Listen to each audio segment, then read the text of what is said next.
એક સમયે હંમેશા હસતું અને ફૂલેલું ફાલેલું રહેતું બંદર આજે કેમ આ ગમગીન ઉદાસીમાં છવાઈ ગયું છે?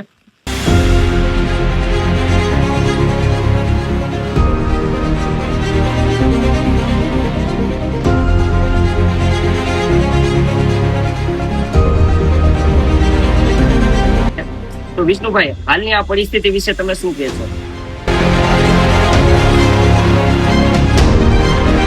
કોઈ પણ વસ્તુ અતિ જ્યારે થાય, મતલબ કે જ્યારે હદથી વધી જાય, પછી પ્રેમ હોય કે વરસાદ હોય કે કોઈ પણ બહાર હોય કે કોઈ પણ કે લાલચ હોય, કે હદથી વધી જાય એ નુકસાનકારક જ હોય છે.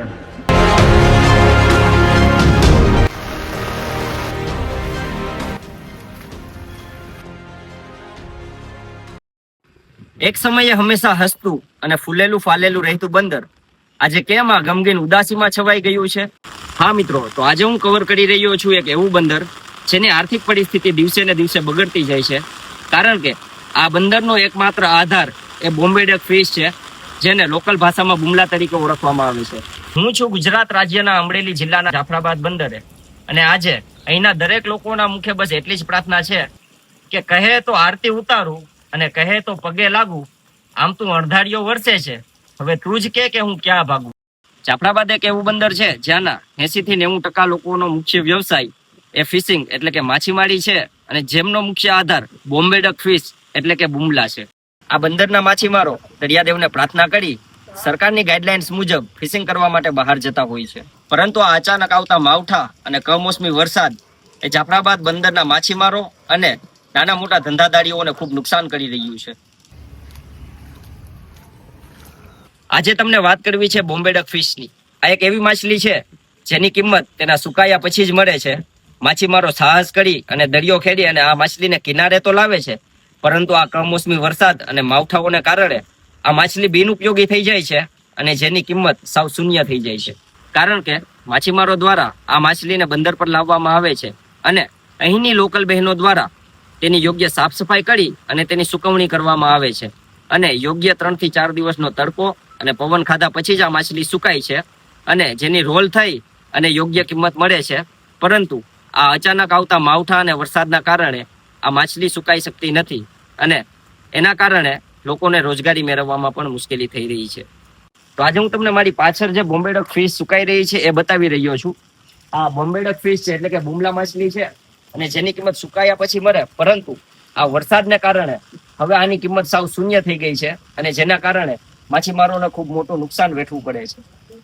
આ આખું બંદર માછીમારીના વ્યવસાય પર આધાર છે, અને નાના મોટા ધંધાદારીઓ પણ આ ધંધાને જ આધીન છે, જેમ કે બોટના રિપેરિંગ કામ કરનાર, ઝારના કામ કરનાર, અથવા બોટને લગતા કોઈ સ્પેર્સ પાર્ટ વેચનાર લોકો પણ આ માછીમારીના ધંધા પર જ નિર્ભર છે. તો આજે આપણે અહીંના સ્થાનિક માછીમારો સાથે વાત કરીએ, અને તેઓ કઈ રીતના પરિસ્થિતિ સામે લડી રહ્યા છે અને આ થયેલી નુકસાનીમાંથી કઈ રીતના બહાર આવશે તે માટેની થોડી ચર્ચા કરીએ. તો મારી સાથે જોડાયેલા છે વિષ્ણુભાઈ ભાલિયા, જેઓ પોતે લેખક છે, પરંતુ બાપ દાદાનો માછીમારીનો ધંધો છે એ સંભાળી રહ્યા છે. તો વિષ્ણુભાઈ, હાલની આ પરિસ્થિતિ વિશે તમે શું કહેશો? આ પરિસ્થિતિ સામે હવે માણસ જયારે હંમેશા જીવવું માનવું, કારણ કે જન્માષ્ટમી પછી તમે જો ને તો ધંધાની શરૂઆત થઈ છે આ વર્ષે, અને આ વર્ષે સતત વરસાદ પડતો છે એમ. અને આપણે સંસ્કૃતમાં પણ કહેવાય છે, કોઈ પણ વસ્તુ અતિ જ્યારે થાય, મતલબ કે જ્યારે હદથી વધી જાય, પછી પ્રેમ હોય કે વરસાદ હોય કે કોઈ પણ બહાર હોય કે કોઈ પણ કે લાલચ હોય, કે હદથી વધી જાય એ નુકસાનકારક જ હોય છે એમ. તમે આજે આ વખતે જો કે જન્માષ્ટમી થી માંડીને એક દિવાળીનો માહોલ પણ વહી ગયો, તેમ છતાં પણ વરસાદે પીછો મૂકો નથી. એટલે મારી ગણતરી આ વખતે માછીમારો પરિસ્થિતિ એટલી બધી વિકટ થઈ ગઈ છે, એટલી બધી વિકટ થઈ ગઈ છે કે હવે એ આપણી કલ્પના બહારનો વિષય બની જાય. એટલે હવે આપણે કુદરતને કહીએ કે ભાઈ હવે ખમૈયા કરે અને હવે કંઈક થોડીક રાહત રહી એવું કંઈક કરે એમ. એટલે પરિસ્થિતિ દિવસે દિવસે બગડી રહી છે, અને માછીમારો ધીમી રહી છે.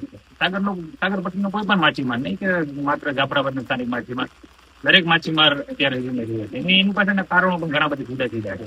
વરસાદ તો આ વર્ષ તો એક નિમિત્ત માત્ર છે, આ વર્ષ તો છે જ, પણ બીજી બધી ઘણી બધી પરિસ્થિતિ પણ એવી હવે બદલાઈ રહી છે કે માછીમારોની પરિસ્થિતિ વિકટ બનતી જાય છે દિવસે દિવસે. વિષ્ણુભાઈ, એક બોટને ફિશિંગ માટે જવા માટે કેટલો ખર્ચો લાગે છે? અને એમાં મિત્ર એવું છે કે એનો પ્રત્યેક આંકડો તો ના નીકળી શકે. તમે વિચાર કરો કે બોટને બધી તૈયારીઓ કરી અને માછીમારી કરવા માટે આપણે જયારે મોકલીએ છીએ તો એમાં જેટલી જરૂરિયાતો છે એમાં તમે વિચારો કે ખલાસીનો પગાર છે, બરફ છે, ડીઝલ છે, રાશન પાણી છે, આ બધી તૈયારીઓ કરીને જયારે બોટ નીકળે છે એટલે 5,000-50,000 રૂપિયાનું ડીઝલ, ખલાસીઓનો પગાર ગણો ને રાશન પાણી ભરો, આટલા દિવસનું ટિફિન ગણો એટલે ખર્ચનો આંકડો બહુ આગળ વધી જાય. જેટલી તમારી નાની બોટ હોય તો ઓછું ડીઝલ હોય, મોટી બોટ હોય તો વધારે યુઝ કરીને આવે. એટલે હવે તમે કહો છો તમે કોઈ વચ્ચે પણ સારવાર સમસ્યા વ્યક્તિઓ છે, તમારી ખુદની પણ એક બોટ છે એટલે તમને એનો અંદાજે હોય શકે કે પહેલો માછલી દર વખતે ઓછી મળે છે એમ. એટલે પેલા આપણે 4 દિવસ આવી જતા, હવે આપણે 5 દિવસ, 7 દિવસ, 8 દિવસ આવવું પડે છે એમ. એટલે ખર્ચનો આંકડો આપણે અંદાજ કરતા પણ બહુ આગળ જવું જોઈએ અને ફરીથી દિવસે દિવસે બદલાય છે એમ. વિકટ થતી જાય છે, બદલાય છે મતલબ સારી તો નથી જ એમ, વિકટ થતી જાય છે એમ. શરૂઆતનો સમય સ્વરૂપ માંથી મળે બાકી દિવસો વધતા જાય. વિષ્ણુભાઈ, આ માવઠાઓને લીધે સ્થાનિક લોકો પર શું અસર થઈ રહી છે? બધાને એવું છે કે આપણે બધાને એવું લાગે છે કે જે કમોસમી વરસાદ છે એ માત્ર ખેડૂતોને નડે છે. અને સિટી વિસ્તારમાં જાઓ ત્યાં તો જે માછીમારી સાથે જે વ્યક્તિઓ જોડાયેલો નથી, જે સમાજ માછીમારી સાથે જોડાયેલો નથી, એ બધાને એવું લાગે છે કે જે કમોસમી વરસાદ છે માત્ર ખેડૂતોને નુકસાન કરે છે. પણ ખરેખર એવું નથી. જે લોકો માછીમારીના વ્યવસાય સાથે જોડાયેલા છે એ બધાને ખબર છે કે કમોસમી વરસાદ ખેડૂતોને નડે જ છે. આપણે પણ માછીમાર સમાજને પણ આ એટલો જ નુકસાનકારક કરે એમ. કારણ કે આપણે મચ્છી લાવવાની છે તો જોઈએ જાફરાબાદ છે એ બંગલા મચ્છીનું ગઢ છે, એ આપણે માનીએ છીએ. પણ એની પાછળની જે મહેનત છે એને બંગલા મચ્છીનું એવું છે મુંડામાં કે એને સૂકવો ને તો સોનું છે, એ તાજું છે ને તો એની કોઈ કિંમત નથી એમ. સુકાય તો જ એ સોનું છે. તો એને સુકવવા માટે આપણે તડકાની જરૂર છે. 2-4 દિવસ જે તડકો હોય તો જ એ સુકાય. અને હવે તમે પરિસ્થિતિ જોવો છો, લાખોનો કિંમતી માલ આપણો વેચાઈ છે. અત્યારે દરેક બોટની અંદર મચ્છી ભરેલી છે, શું કરી શકાય? આવા પલટતા નુકસાનની અંદર એ ચૂકી તો ન શકાય. તો બધી રીતે આપણે પરિસ્થિતિ સામે લડવાનું છે, કુદરત સામે લડવાનું છે અને આની જે વિકટ પરિસ્થિતિ થઈ રહી છે એની સામે પણ લડવાનું છે. એટલે આર્થિક રીતે પણ આપણે પાયમાલ થઈ રહ્યા છીએ એમ. એટલે આપણે કહીએ કે હવે કુદરત સામે કરે એમ. વિષ્ણુભાઈ, ગમે તેમ કરીએ ને દુનિયા સાથે તો લડી શકાય, પરંતુ કુદરત સાથે નહીં. તો આવા વરસાદની અંદર તમે કુદરતને શું પ્રાર્થના કરશો? મનસન કુદરતને તો હંમેશા આપણે દિલથી પ્રાર્થના જ છે કે આપણે એક સારું જીવીને જઈએ. પણ આ પરિસ્થિતિ પ્રમાણે જો વાત કરું તો કુદરત રૂઠે માણસ જાત હંમેશા કુદરત સામે લાચાર રહેવાની. કુદરતી આફતો સામે કુદરતી આફત સામે એટલી હજી ટેકનોલોજી આપણે બધી છે તે છતાં પણ કુદરતી આફતો સામે આપણે સુરક્ષિત નથી. ધરતીકંપ હોય, સુનામી હોય, કે પૂરની કોઈ સ્થિતિ કે કોઈ પણ કુદરતી આફત હોય, ત્યાં કમોસમી વરસાદ હોય, એની સામે હંમેશા માણસ જાત લાચાર રહેવાની. અને એ નિર્વિવાદિત સત્ય છે એમ.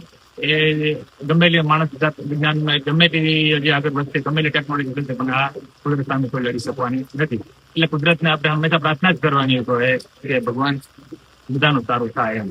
ને બધાને રોજીરોટી મળી રહે, બધે પોતાની રીતે સુખી રહે, બધે પોતાના જીવનમાં પોતાના મનમાં શાંતિ મહત્વની ચીજ છે. પૈસા મહત્વના ચીજ નથી. એટલે મનની શાંતિ મહત્વની છે. દરેક માણસ મનથી શાંત રહે એવું કુદરતના આપણે ઈચ્છીએ. અને આ પરિસ્થિતિમાંથી તરત બહાર નીકળીએ અને હવે કુદરત આપણા પર પ્રેમ કરે એવી વિષ્ણુભાઈ, હાલની આ પરિસ્થિતિને જોઈ અને તમે માછીમારોના ભવિષ્ય વિશે શું કહેવા માંગો છો? એમાં મંથન એવું છે કે માછીમારોનું ભવિષ્ય આપણે બધાનું ખ્યાલ છે કે માછીમારોનું ભવિષ્ય દરિયા ઉપર નિર્ભર છે. સમુદ્રના આપણે પિતા તરીકે કલ્પીએ છીએ ને આપણે સાગર ચક્ર કહેવાય છીએ. એટલે આખો જે સમાજ છે દરિયા ઉપર નિર્ભર છે એમ. હવે તમે સતત માછીમારી કરશો તો એક સમય તો એવો છે જ કે દરિયો ખાલી થઈ જવાનું છે. એટલે પહેલાના સમયમાં આપણે જે 4 મહિનાનો ડ્રોપ લેતા હતા, આ વર્ષે આપણે બહુ સારું આયોજન કર્યું છે. સીઝન અમને ટૂંકી કરી છે. તો એમાં એ કરવાનું કારણ છે આપણું ભવિષ્ય ટકાવી રાખવાની વાત છે. સીઝનને તમે ટૂંકી કરશો, દરિયામાં માછલીનું ઉત્પાદન થશે એમ અને માછીમાર સમાજ ટકી રહેશે એમ. તો આ વર્ષે આપણા આગેવાનો એક સરસ વિચાર મૂક્યો છે અને આ વર્ષે એનો અમલ શરૂ થઈ રહ્યો છે. પણ મુખ્ય વાત જાફરાબાદ ખારવા સમાજ પૂરતી હું વાત કરું છું કે માત્ર આપણે માછીમારી ઉપર જે આપણે નિર્ભર થઈ ગયા છે, એક માત્ર ક્ષેત્રને આપણે ખારવા સમાજ પરથી થઈ ગયું છે માછીમારી એમ. તો હવે સમય પ્રમાણે એવું પરિવર્તન આવવું જરૂરી છે કે નહીં માત્ર એક ક્ષેત્ર માછીમારીનું ક્ષેત્ર અલગ નહીં, અલગ ક્ષેત્રમાં બીજા ઘણા ક્ષેત્રની અંદર જાઓ એમ. તો એના માટે શું કરવાનું? તો પહેલું પગથિયું આપણું શિક્ષણનું છે. બાળકોને ભણાવો, બાળકોને માત્ર તેના ભણવા ભણજે એવું નહીં, મા બાપ ખુદ તેના પર ફોકસ રાખે કે ભાઈ બાળક ભણે છે કે નહીં, ભણવા માટે શું કરવું પડશે, એને શેની જરૂર છે. એના મનની અંદર તમે એવું ઠસાવો કે બધા હવે આ માછીમારી છે એમાં આપણું ભવિષ્ય નથી એમ. ધીરે ધીરે હવે આપણે બીજા ક્ષેત્રોમાં જવાનું છે એમ. તો આપણે અભ્યાસ કરવાનો છે, ભણવાનું છે, ભણીને એક વ્યવસ્થિત નાગરિક બનવાનું છે એમ. એટલે માત્ર માછીમારી આપણે તો ભાઈ 2-5 ભણી લીધું અને પછી વાનમાં જ જવાનું છે, જે માનસિકતા છે એ દૂર કરો. ખરેખર અહીંના સ્થાનિક લોકોમાં એવી હા છે માનસિકતા, તો એને દૂર કરવાની જરૂર છે. તો આ મારું માનવું છે કે આ થવું જોઈએ એમ. એમાં ખાસ મા બાપે ફોકસ કરવું પડશે એમ. એના બાળકના મનમાં એવું ઠસાવાનું છે એમ કે ભાઈ આ ક્ષેત્રમાં આપણું હવે ભવિષ્ય નથી એમ. વિષ્ણુભાઈ, આવી પરિસ્થિતિને જોઈ અને તમે શું સરકારને કઈ વિનંતી કરવા માંગો છો? આવી પરિસ્થિતિઓમાં જેમ આપણે કીધું કે કુદરત નો આપણે ભરોસો કરી શકીએ, કુદરતને આપણે પ્રાર્થના કરી શકીએ, એવી જ રીતે આપણે સરકારને પ્રાર્થના કરી શકીએ. કારણ કે માણસ હવે બધી રીતે લાચાર થયો છે. એમાં આવી પરિસ્થિતિ આપણે માછીમાર સમાજ તો પૂરી રીતે લાચાર થઈ ગયો છે. તમે જોવો છો કે આર્થિક રીતે છેલ્લા કેટલા દિવસોથી આપણી બોટો અહીં કિનારે બંધાયેલી પડી છે એમ. અને બોટોનો જન્મ કે કિનારે બંધાઈ રહેવા માટે નથી થયો, આપણે બધા જાણીએ છીએ. એટલે જો બોટ સમુદ્રમાં જશે, માછીમારી કરીને લાવશે, તો જ આપણા બધાના પરિવારો ચાલશે એમ. એટલે આપણે સરકારને વિનંતી કરીએ કે કેટલા દિવસોથી આ જે માછીમારો અહીં બેઠા છે એનું જે માછલીઓ બગડી ગઈ છે લાખો કરોડો, એનો તો તમે આપણે અંદાજો પણ ન લગાવી શકીએ. જો કે તમે માછીમાર સાથે જોડાયેલા છે એટલે તમને આંકડાઓ અંદાજો હોય કે ભાઈ આ ચૂકાયેલી માછલી હોય તો કેટલાની થાય, અને આપણે પાણીના ભાવમાં ફેંકી દેવી પડે છે એમ. એને ઉઠાવવા માટેની મજૂરી પણ અલગથી દેવી પડે. તો પરિસ્થિતિ બગડી રહી છે. એટલે આપણે સરકારને આપણે વિનંતી કરીએ કે આ જે હાલમાં જે પરિસ્થિતિ નિર્માણ થઈ છે એ ખેડૂત હોય કે ભાઈ સાગર ખેડૂત હોય, બંને માટે માત્ર સાગર ખેડૂતની જ વાત કરું છું એવું નથી એમ. ખેડૂત આપણો જે ધરતીનો તાત છે એની પણ પરિસ્થિતિ બિચારાની બહુ ખરાબ છે એમ. આપણે બધા એના પર નિર્ભર છે કારણ કે અનાજ તો એ લોકો જ પકવે છે અને તો જ આપણું પેટ ભરાય છે. એટલે આનો કઈ સર્વે થાય, એની પાછળ કઈક સરકાર ધ્યાન દે, એને બધાને જો આર્થિક રીતે મદદ મળતી હોય તો બધું કરતા ઉત્તમ. એટલે આપણે સરકારને વિનંતી કરીએ કે ભાઈ આનું કઈક સર્વે કરી અને લોકોને જે આર્થિક મદદ થઈ શકે તો કરે. તો ખૂબ ખૂબ આભાર વિષ્ણુભાઈ કે તમે અમારા ચેનલ થ્રુ અહીંની લોકલ પરિસ્થિતિ વિશે જણાવવા બદલ. ખૂબ આભાર.